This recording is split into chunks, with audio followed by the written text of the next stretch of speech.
Gravou Movimento Bolivariano, Anticapital Estrangeiro, Anti-Estados Unidos. Hugo Chávez funda esse movimento, é eleito presidente.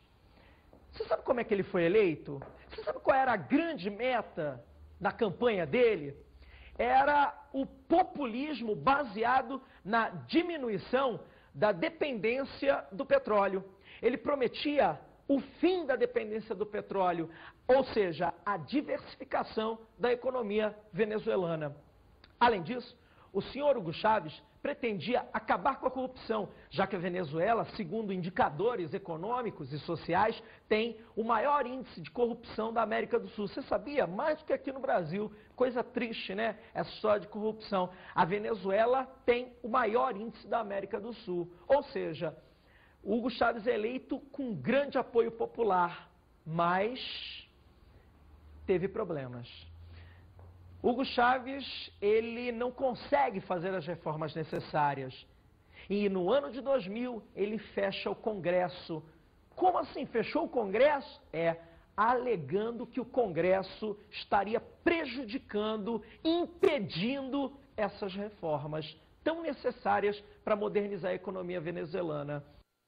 Bom, criou-se uma expectativa na Venezuela de que as reformas sairiam, mas elas não saíram. Bom, a partir disso, o governo Hugo Chávez começa a sofrer sérias oposições. Grande parte da população civil venezuelana vê-se contra o governo. A parte mais pobre, ela apoia o governo. Há um medo, um grande medo de guerra civil. Você está entendendo? O país fica dividido, metade a favor e metade contra o governo Hugo Chávez. Os países da América do Sul e do mundo todo, de um modo geral, têm medo de uma guerra civil. O Brasil e outros são obrigados politicamente a pedir uma solução pacífica para o impasse, já que o governo Hugo Chávez sofre seguidas manifestações contrárias à sua continuação.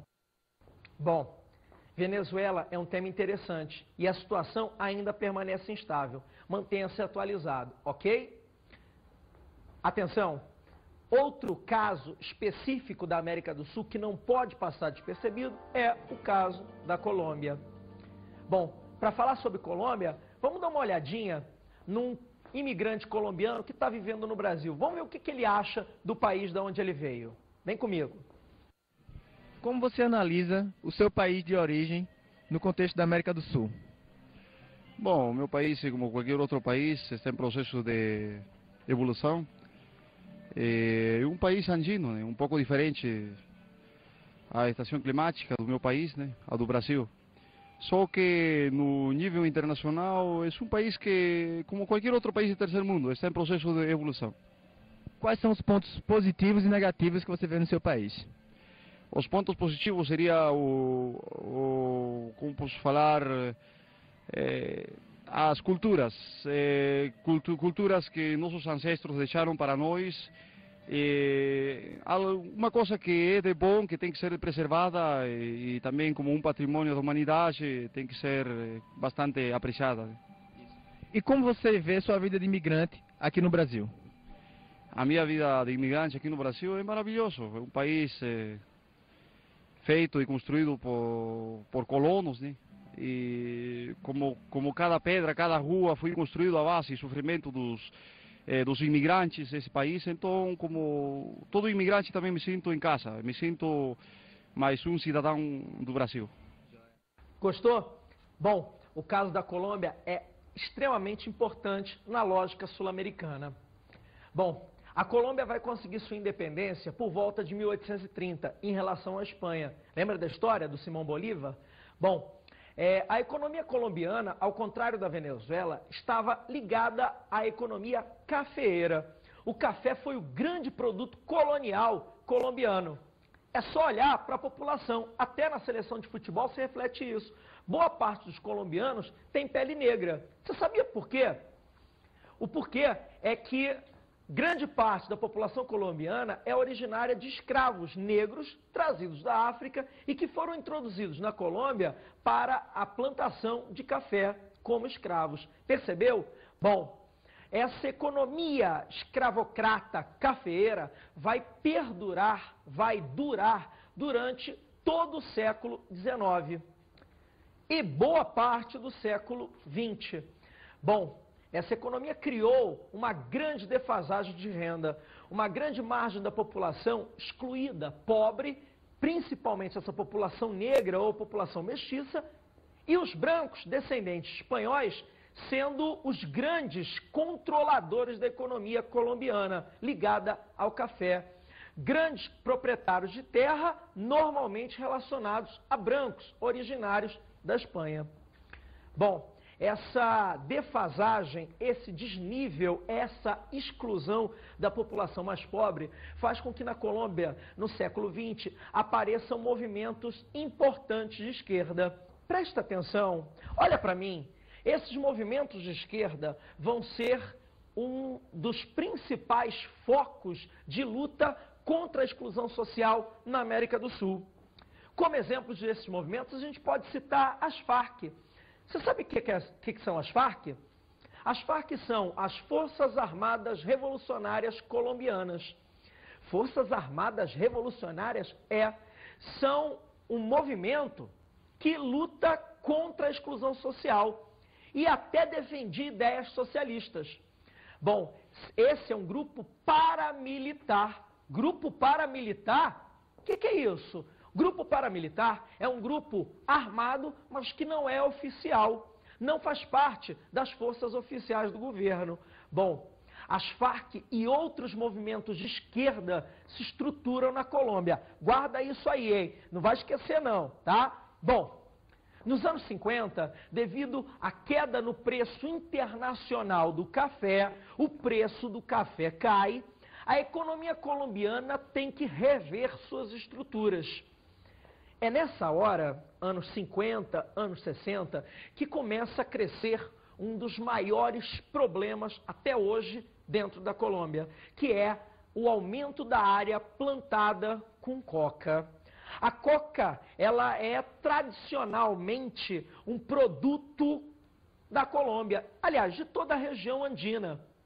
Bom, a partir da folha de coca, os colombianos começam a produzir cocaína, uma importante droga usada hoje em praticamente o mundo todo. A área plantada com coca aumenta demais na medida em que a área plantada com café cai. Atenção, então você tem a coca como grande substituta do café. Isso torna a economia colombiana dependente de um entorpecente, dependente de uma economia, entre aspas, ilegal. O governo começa a sofrer pressões internacionais, mas os cartéis das drogas começam a se sobrepor a isso. Bom, os cartéis das drogas são aqueles grupos responsáveis principalmente pela distribuição. A cocaína passa a ser o motor colombiano. O café ainda funcionava, mas a cocaína se tornava cada vez mais forte. Anos 60, anos 70, anos 80.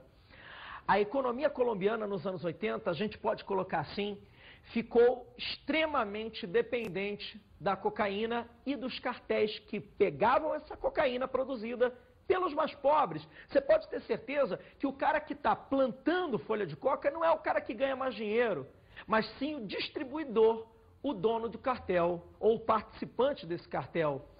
Bom, na década de 80, esses cartéis, principalmente dois, o de Cali e o de Medellín, passam a comandar a distribuição a nível mundial da cocaína.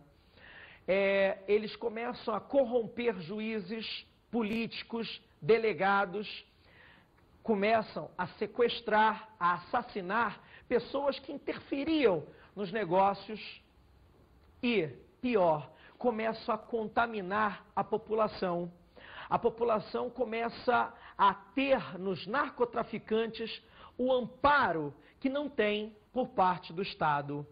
A situação vai piorar nos anos 90, quando a Colômbia vira um caos institucional. Você sabia o que é um país em caos institucional? É aquele onde a Constituição e as regras, apesar de existirem, normalmente não são respeitadas. E a Colômbia entra nesse processo de caos institucional.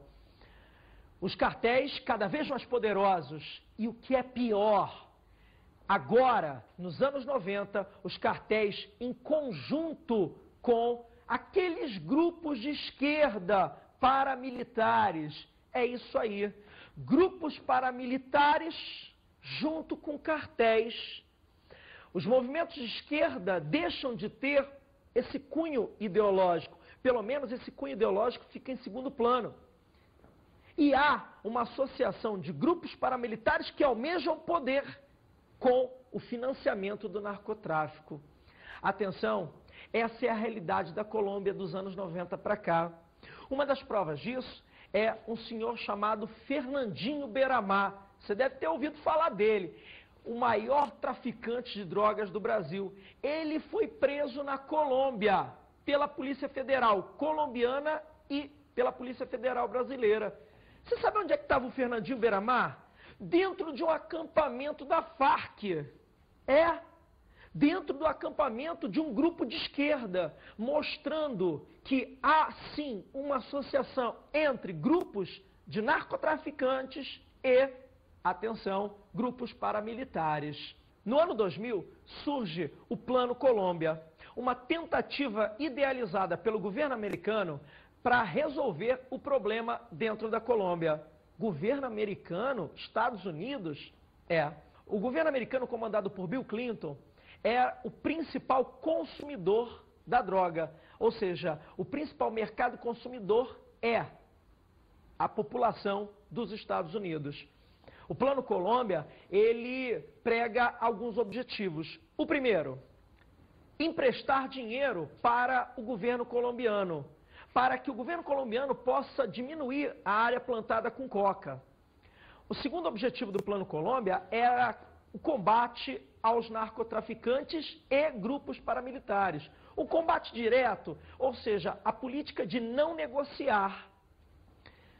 Terceiro objetivo é que os Estados Unidos poderiam colocar um pé próximo da área amazônica, ou seja, da área, de uma das áreas de maior concentração de biodiversidade do planeta. Percebeu? Então você tem, todo o mecanismo dentro desse Plano Colômbia para controlar a Colômbia e essa possível criação, de novos grupos ou a ramificação das redes de narcotraficantes. Ok? Legal?